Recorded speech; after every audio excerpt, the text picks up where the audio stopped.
Hello student, तो आज हम BSc chemistry atomic structure chapter का एक नया टॉपिक करने वाले हैं जो कि है Hund's rule of maximum multiplicity. इससे पहले हमने पॉली एक्सक्लूजन प्रिंसिपल पूरा कर लिया था, तो चलो आज हम पढ़ेंगे हुन्स रूल क्या होता है। पॉली एक्सक्लूजन हो गया, आबा प्रिंसिपल हो गया या फिर हुन्स रूल हो गया, ये सब हमें ऑर्बिटल्स में इलेक्ट्रॉन को किस तरह से फिल करना है उसके बारे में बताता है। तो हुन्स रूल भी उनमें से एक है जहाँ पर हम किस तरह से फिल करना है इलेक्ट्रॉन्स को वो सीखेंगे। तो according to this law, pairing of electron take place in the orbital of same energy in an atom when each orbital is occupied by single electrons.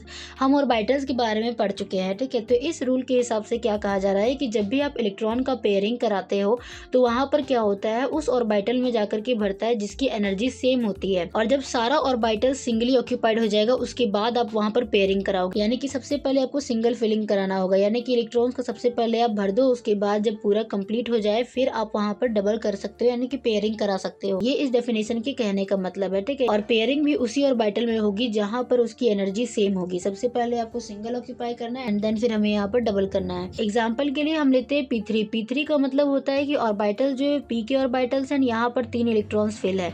जैसे कि आप देख सकते हो यहाँ पर 3 ऑर्बिटल्स हमने बना रखे हैं, जो कि एक Px है, Py है, Pz। आप जानते होंगे P के ऑर्बिटल्स का ये नाम होता है।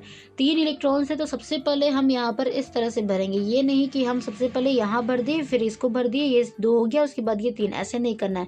सबसे पहले हमें क्या करना है, यहाँ भरना है एंड देन फिर अगले वाले में एंड देन फिर उससे अगले वाले ऑर्बिटल्स में भरते चले जाना है।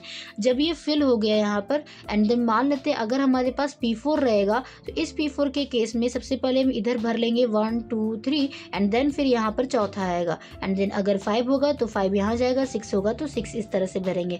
यानी कि सबसे पहले हमें इन ऑर्बिटल्स को सिंगल ऑक्यूपाइड करना है एंड देन फिर हम यहाँ पर पेयरिंग कराते हैं, ठीक है।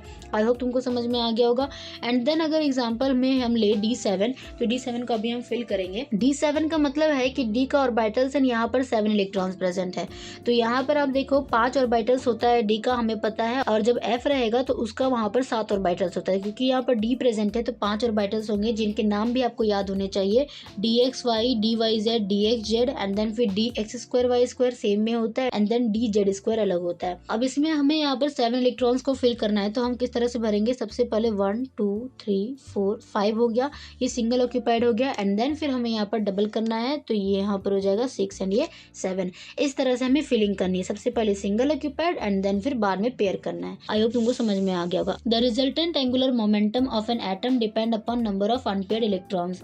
तो जब आप यहाँ पर एंगुलर मोमेंटम निकालते हो इस चीज का, तो यहाँ पर ये डिपेंड करता है कि यहाँ पर कितने अनपेयर्ड इलेक्ट्रॉन्स प्रेजेंट है, ठीक है। तो स्पिन एंगुलर मोमेंटम निकालने का फॉर्मूला होता है √S+1 h/2 पाई। S यहाँ पर स्पिन क्वांटम नंबर है। हमने सारे क्वांटम नंबर्स पढ़ लिए हैं, अगर आपने उस वीडियो को नहीं देखा है तो देख लेना ताकि आपको यहाँ पर समझ में आ जाएगा। तो जैसे कि एग्जांपल में हमने P3 लिया था, तो P के 3 ऑर्बिटल्स हमने बना लिए, यहाँ पर हमने इलेक्ट्रॉन्स को फिल कर दिया जो कि इस टाइप का था 1 2 3। तो यहाँ पर ये जो है ये अपोजिट स्पिन में कोई भी प्रेजेंट नहीं है, यानी कि ये +½ है, ठीक है। +½ तीनों के तीनों हो गया। तो जब हम इनका स्पिन क्वांटम नंबर देखें, टोटल स्पिन क्वांटम नंबर, तो +½ हो जाएगा आपका 1 एंड फिर +½ जोड़ोगे वहां पर तो आंसर आ जाएगा 3/2। आप इस तरह से जोड़ के देख सकते हो, तो 1 1 1 3 हो गया एंड नीचे वाला कॉमन 3/2 हो जाएगा। अब हमारे पास जो यहाँ पर 3/2 आया है स्पिन क्वांटम नंबर, इसे हम कर देंगे इस जगह पे पुट, तो हमारे पास आंसर निकल जाएगा स्पिन एंगुलर मोमेंटम इस चीज के लिए, P3 के लिए। तो हमने क्या करा कि इस S की जगह में 3/2 पुट कर दिया एंड देन यहाँ पर 3/2 + 1।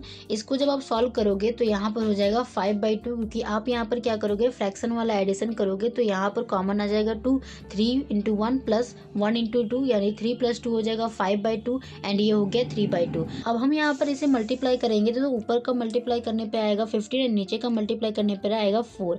इसे आप डिवाइड करोगे अंदर ही अंदर तो यहाँ पर आ जाएगा 3.85 और इसका जब हम रूट निकालते हैं तो आंसर आता है 1.925 एंड लास्ट में जो h/2 पाई है ये चलते हुए रहेगा, ठीक है। और आप यहाँ पर क्या कर सकते हो, h की वैल्यू पुट करके, पाई की वैल्यू पुट करके पूरा भी आंसर ला सकते हो।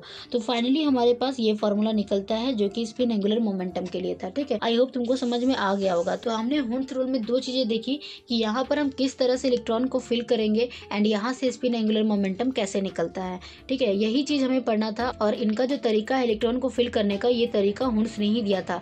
तो अगर आपको वीडियो अच्छी लगी होगी तो वीडियो को शेयर करना। मिलते हैं नेक्स्ट वीडियो में जहाँ पर हम किसी और टॉपिक को पढ़ रहे होंगे। Thank you.